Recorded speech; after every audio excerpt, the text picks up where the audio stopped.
ninjas are always the fighters. आप एक तरफ कहना चाहते हो कि we want to give you good mates, and then you're saying कि we are ninja kid and we want to. Sir वैसे मेड का काम भी एक फाइटर के जैसा ही है.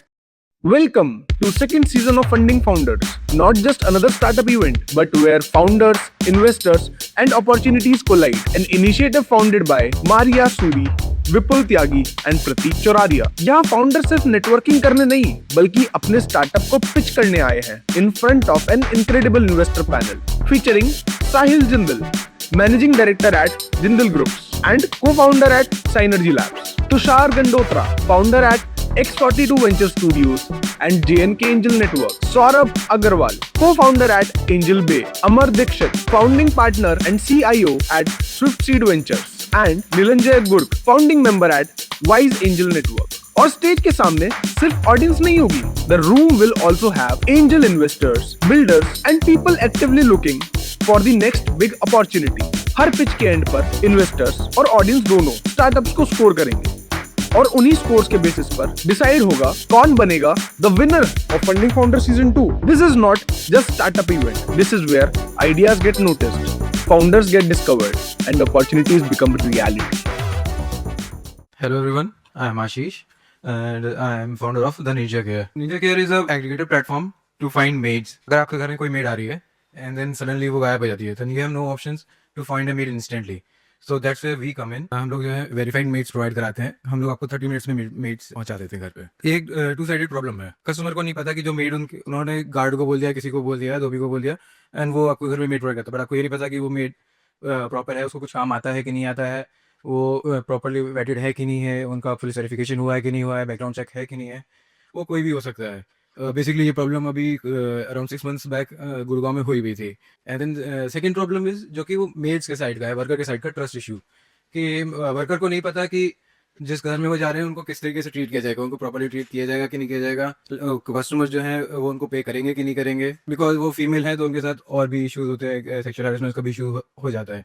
तो वहाँ पे हम लोग एक सेफ्टी नेट क्रिएट करने की कोशिश कर रहे हैं. हमारा सोल्यूशन ये है कि हम आपको रिलायबल मेड्स प्रोवाइड कराएंगे, टाइमली प्रोवाइड करेंगे, और इनकेस वो टर्न अप नहीं होते तो हमें इंस्टेंटली आपको रिप्लेसमेंट प्रोवाइड कराएंगे. तो हमारी कोर सर्विसेज जो है वो है मेड्स, यानी कि आपके घर में जो कुक्स हैं, जो क्लीनर्स हैं, एंड देन फिर हम लोग लेटेस्ट स्टेज में हम लोग ड्राइवर सर्विस इंट्रोड्यूस करेंगे, एंड देन लेटर्स जो हम लोग elderly care and child care introduce करेंगे. मार्केट साइज की बात करें तो जो डोमेस्टिक हेल्थ का मार्केट साइज है वो अराउंड 5,000 करोड़ का है, जो कि 2029 तक 8,000 करोड़ के आसपास पहुंच जाएगा. हम लोग इसमें अगर इम्पैक्ट की बात करें तो हम 50 मिलियन हाउस होल्ड्स अपने घर में डेली डोमेस्टिक हेल्प यूज़ करते हैं.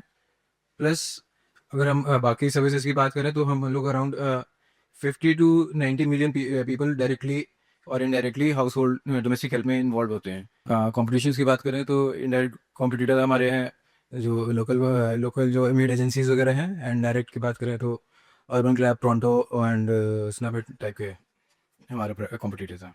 तो हमारा की एडवांटेज यही है कि हम लोग वर्कर सेंट्रिक है, हम लोग वर्कर के वेलफेयर का हम ज़्यादा ख्याल रखते हैं. सो इससे क्या होता है कि हमारा आइट्रेशन रेट कम हो जाता है, जो कि इंडस्ट्री में सबसे बड़ा प्रॉब्लम है इन चीज़ों को लेके, कि लाइक हम इंटेंजिबल चीज़ों में ज़्यादा बिलीव करते हैं रादर देन कि हैंडिंग आउट देम एक्सॉर्बिएंट सैलरीज, जैसे कि एक services for the kids, insurance services, pension services, इस टाइप की जो बाकी हमारी जो सर्विसेज हैं जो कि वो लोग खुद पैसे से नहीं खरीद सकते अपने, उस तरीके से हम उनको अपने सिस्टम पे उनको रोक के रख सकते हैं, सो दैट कि वो हमारे साथ लंबा काम करें. और जो कि इंडस्ट्री वाइड प्रॉब्लम है कि जनरली एक मेड का क्या होता है कि वो 4 से 6 महीने की उनकी लाइफ साइकिल होती है. वो 4 से 6 महीने आपके घर के काम करेंगे और फिर अचानक से गायब हो जाएंगे बिना बताए. जनरली हो सकता है वो आपको बता भी दे, बट जनरली यही होता है कि वो बिना बताए गायब हो जाते हैं. तो at the end problem same ही है वो कस्टमर के लिए, कि 4 से 6 महीने के बाद उसको एक नई मेड ढूंढनी है जो उसके घर में काम कर सके. इसलिए हमने इसको स्केल करने का प्लान किया था. जब ये मॉडल एक स्केल लेवल पे आ जाएगा, रिप्लेसमेंट देने में कोई इशू नहीं आएगा. अभी भी हम देते हैं, बट अभी हमें थोड़ा सा इशू है क्योंकि हमारा प्रॉपर उतना स्केल नहीं है जैसे कि बाकी इंडस्ट्री प्लेयर्स इसमें अपना इन्वेस्टमेंट कर पाते हैं. बिजनेस की बात करें तो हम लोग पहला हमारा वर्कर सब्सक्रिप्शन है जो अभी स्टार्ट नहीं हुआ है, जो बाद में स्टार्ट होगा, हम लोग बाद में स्टार्ट करेंगे. देन सेकेंड हमारा जो एम्प्लॉयर है, एम्प्लॉई है, हमारा कस्टमर है, उनके थ्रू सब्सक्रिप्शन है. एंड थर्ड जो है हम जो कि लेटेस्ट स्टेज में हम लोग ऐड करेंगे B2B पार्टनरशिप, जो कि हमारी सोसाइटीज़ के साथ, कंपनीज के साथ होगा. हमारा जो कोर सर्विसेज है दैट इज़ मेड सर्विसेज, उससे हम लोग 15 to 20% कमीशन लेते हैं। ये बेसिकली हमारा सिर्फ ब्रेक इवन करने के लिए है, इससे हमारी मेन हमारी अर्निंग नहीं होगी, क्योंकि हम लोग मार्केट से ऑलरेडी 25% कम चार्ज कर रहे हैं। जनरली अर्बन क्लैब एंड टोरंटो या जो भी है वो पहले 99 रुपीज़ पर आवर चार्ज करते हैं, और अभी उन्होंने शायद बढ़ा के 110-120 कर दिया है। हम लोग अभी भी 75 रुपीज़ पर आवर पे सस्टेन कर पाएंगे। फिर सेकंड मॉडल आता है हमारा कस्टमर्स के साथ। कस्टमर का जो सब्सक्रिप्शन आएगा हमारे पास, जो कि अराउंड 2000 रुपीज़ पर मंथ के अराउंड होता है। बेसिकली हमारा जो मेन रेवेन्यू आएगा वो ये सारी चीज़ों से आएगा, that is sale of training program to maids, जो कि 2 से 3 साल के बाद स्टार्ट होगा। ये सारे ही जो भी जितने भी अभी एडिशनल सर्विसेज हैं, ये 2 से 3 साल बाद स्टार्ट हो पाएंगे। एट प्रेजेंट हम अभी इनमें से कुछ भी नहीं कर रहे हैं। तो सेल ऑफ ट्रेनिंग प्रोग्राम, फिर हेल्थ इंश्योरेंस फैमिली के लिए हो गया, जैसे कि मैंने बताया, crash services to the maids, फिर उनके डे केयर सर्विसेज उनके बच्चों के लिए, सेविंग्स प्लान उनको दे सकते हैं बच्चों के हायर एजुकेशन के लिए या मैरिज के लिए। कस्टमर्स को हम ग्रोसरीज सेल करके हम इसमें एडिशनल हम लोग इनकम जनरेट कर सकते हैं। ग्रोसरीज हो गए, वेजिटेबल्स हो गए, फ्रेश फ्रूट्स हो गए, क्लीनिंग प्रोडक्ट्स हो गए। तो कंपनी का फाउंडेशन 2021 में हुई थी। हम लोग मार्केट में 23 में पहुंचे हैं, सितंबर 23 में। अभी लगभग 2 साल हो गए हमें करते हुए, एंड इस लास्ट 6 मंथ से हम लोग continuously 50K per month revenue generate कर पा रहे हैं। मेरा आस्क 1.5 CR है फॉर 10% ऑफ माई कंपनी, जिसको हम लोग प्रोडक्ट डेवलपमेंट में एंड मेनली मार्केटिंग में यूज़ करेंगे। Thank you. Thank you, Ashish. I think you are in a very competitive space right now, because currently when we see Pronto, UC or maybe Snapade, initially they came so big, they started doing big fundraisers, and currently if you see, I've been hearing left, right, you go and check, currently they don't have any availability. So there can be two cases into this. First, maybe the demand has increased. The secondary, they don't have any inventory with them. I guess second is more. So I don't want to be very blunt on that. But so these are two pointers in it. So why the biggest problem of this is because within these three players, there's a lot of shifting here and there. Whoever is giving you a better salary, better incentive, they will move out. Okay, and you being in the same space and in a very I would say a very initial or a very small company compared to what these guys have built now, how will you compete? Because when you were saying that you're going to give 15,000 rupees salary to these maids, whereas currently they're getting 26,000-27,000 salaries from the other vendors. So that is a very, very big, you're saying 75 rupees, they're charging probably 99, or you see, I think is the highest amongst them, charging about 350 rupees per hour. So I did a research because, seeing lot of people saying, none of them were, getting made. I said, let's have a check. So I do have that curiosity of checking all three apps. And that was the fact. None of them had any availability. And the pricing of all three, the UC is the expensive amongst them. So how are you going to retain the maids or the domestic helper when their competitors are already offering a bigger salary? They have a bigger cash burn appetite than what you have currently. So how will you address that point? See, going into selling groceries, vegetables, that will just divert what you're doing right now. So you should always focus on one problem rather than solving too many problems currently. Okay, so basically हम लोग उनका एक community बनाने का plan कर रहे हैं। तो सबसे पहला तो जैसे कि हमने बताया कि इनको बेसिक चाइल्ड से रिलेटेड अगर हम उनको जितनी हेल्प कर पाएंगे, क्योंकि बेसिकली क्या होता है कि ज़्यादातर वर्किंग वुमेन जो होती है वो 25 to 45 के बीच के होते हैं। तो उनके पास घर में छोटे बच्चे होते हैं जिनको वो किसी ना किसी को दे के आते हैं, कि पड़ोसी को या किसी को भी। अगर हम सबसे पहले अगर वो उस चीज़ को एड्रेस कर पाएंगे तो हमारे पास वर्कर की रिटेंशन काफ़ी ज़्यादा बढ़ जाएगी।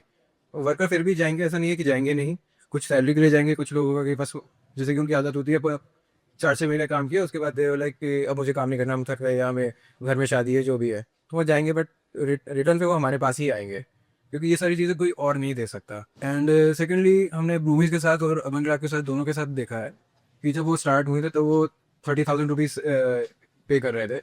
फिर जब उनको पास अपना ट्रैक्शन नहीं था तो फिर उन्होंने 25,000 किए, फिर वो 20,000 किए, फिर उन्होंने वो 18 किया, फिर वो 15 हुए और फिर 12 पे भी पहुँच गए हैं। तो ऐसा नहीं है कि जो ये 30,000 या 25,000 का फिगर है ये ज़्यादा दिन सस्टेन करेगा। जब यूसी नहीं सस्टेन कर पाया तो आई डोंट थिंक कि दूसरे भी इतने ज़्यादा दिन तक सस्टेन कर पाएंगे, क्योंकि स्वीट स्पॉट वही है 15 to 18,000 के बीच में ही है। वो उतना ही कस्टमर पे करना चाहता है, उससे ज़्यादा कस्टमर पे नहीं करेगा। What is your revenue so far? Monthly क्या है हमारा? 50 के हम लोग जनरेट कर पा रहे हैं ना, 50,000। 50,000 a month. Daily कितने कस्टमर्स हैं? 5 पेइंग कस्टमर हैं हमारे सारे कस्टमर्स, लॉन्ग टर्म कस्टमर्स हैं, लाइक वो मंथली सर्विसेज लेते हैं हमसे, वन टाइम सर्विसेज हम लोग नहीं करते हैं। तो only for the maid side of things, right? वेट सेट बाकी और कुछ नहीं है। नहीं, वो अभी हम लोग बाद में इंट्रोड्यूस करेंगे, लाइक 2 to 3 years के बाद में, जब हमारे पास एक कस्टमर बेस होगा। कितनी बड़ी टीम है आपकी? अभी सर से 2 ही लोग हैं, एक मैं हूँ, एक मेरे एम्प्लॉई है। अच्छा, तो ये 2 लोग सारा का सारा हैंडल कर रहे हैं। तो who handles the maid? Generally वो मेरा एम्प्लॉई मेड हैंडल्स करता है, कस्टमर्स को मैं हैंडल कर लेता हूँ। तो आप आपकी लाइफ है अभी? ऐप लाइव है, बट अभी लास्ट मंथ वो डाउन हो गई थी फॉर सम सर्वर रीजंस, तो अभी 15-20 डेज लगे उसको दोबारा से लाइव करने में। Just for correction, you said 500 customers या 5 customers? ओनली 5। Only 5. अच्छा. मेनली सर हमारा मार्केटिंग का बजट नहीं है, तो इसलिए हम लोग को एक्सपेंड करने में प्रॉब्लम है। Two things here. One is still figuring out की distinction क्या हो सकता है versus the bigger apps which are already providing this thing. क्योंकि मुझे तो एक ही चीज लगती है कि one is that okay, you're giving higher salaries to waits. Second is you might be charging less from the customer. But बीच का कहीं ना कहीं तो उसको देखना पड़ेगा कि what is the amount that can be left to do something, because you can hire, of course people can come, the maids can come at a higher salary, but people are always trying to find cheaper rates कि भाई कितने सस्ते में मुझे काम हो सकता है, right? Now the fixed cost is fixed, maids को तो आपको 30,000 देना है, but as you scale and you try to go to other parts of Noida, Delhi NCR, the rates are different in each area. Maybe in Noida, whatever sector you are in is, let's say 100 per hour, just a fictional number. But if you come to some East Delhi side, the rate might be 70 or 60 per hour. But the maid cost might slightly get lower depending upon that thing, but you still have to pay slightly higher than what other people are paying, right? So the model, what I feel is always broken, because the main money is going to come from the customer side, and customer is always looking for a better deal कि भाई कितने सस्ते में मुझे चीजें मिल सकती हैं. But the fixed cost is there. Maid को we still have to keep on paying, right? So that is a challenge that I'm thinking to understand. Urban क्लैब के पास आप तब जाते हो, या प्रोंडो या जिस जो भी ऐप है, जब आपकी मेड नहीं आती है उस दिन। मेरे पास आप तब आती हो जब आपको एक रेगुलर मेड चाहिए। तो ये मेन डिफरेंस है। हमारा कस्टमर जो है हमारे साथ फुल मंथ रहता है। इन सारे आपके पास कस्टमर सिर्फ वन टाइम जाता है कि जिस दिन हमारी मेड टर्न अप नहीं हुई, उस दिन हम चलो ठीक है, क्या बोलते हैं, रोज 2,000 में काम हो रहा है, हम एक दिन का 500 रुपये देके अपना आज का काम कंप्लीट करा ले रहे हैं। ठीक है, तो हमारे कस्टमर जब हमारे साथ ज़्यादा लंबी जर्नी कर रहा है, तो फिर ज़्यादा अच्छा ट्रस्ट हम बिल्ड कर पाएंगे। फिर second thing is I think we need to work on the branding aspect, which is the Ninja Care. मतलब this doesn't work कि I am trying to offer you mates. This looks like I'm trying to offer something more Asian thing, right? So the green color and the logos are not going well. मैंने app ही देखा आपका App Store पे. I think you have the Ninja Care, but it's not resonating with what you're trying to. Actually जल्दबाजी में थोड़ा बनवाया था मैंने किसी और से। That I understand, but I think even the name, the Ninja Care, the Ninja, the word in itself doesn't going well with the maid. Right. Ninjas are always the fighters. आप एक तरफ कहना चाहते हो कि we want to give you good mates, and then you were saying कि we are Ninja Care and we want to. Sir मेरे made का काम में एक फाइटर के जैसा ही है। No, I know it's a fighter, but Ninja वो लड़ने थोड़ा ना जा रहे, उनका help करने जा रहे हैं. So make sure you maybe come up with a better name, but Ninja and Care doesn't go well. I think I resonate with whatever, if you know, everyone else on the panel side, right? Very competitive category. You don't have a moat. You need to work on the branding. Everything that you're doing is customer facing, and let's say if the brand itself is not taken care of, I think you're probably in the wrong category to be very honest, right?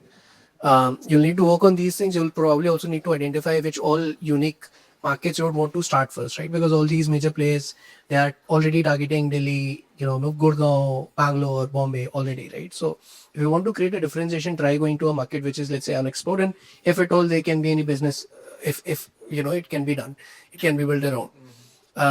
Second, I think for raising money, you are a bit too early. You can say that, I don't have money for marketing and everything, but then you'll have to figure out your own things, right?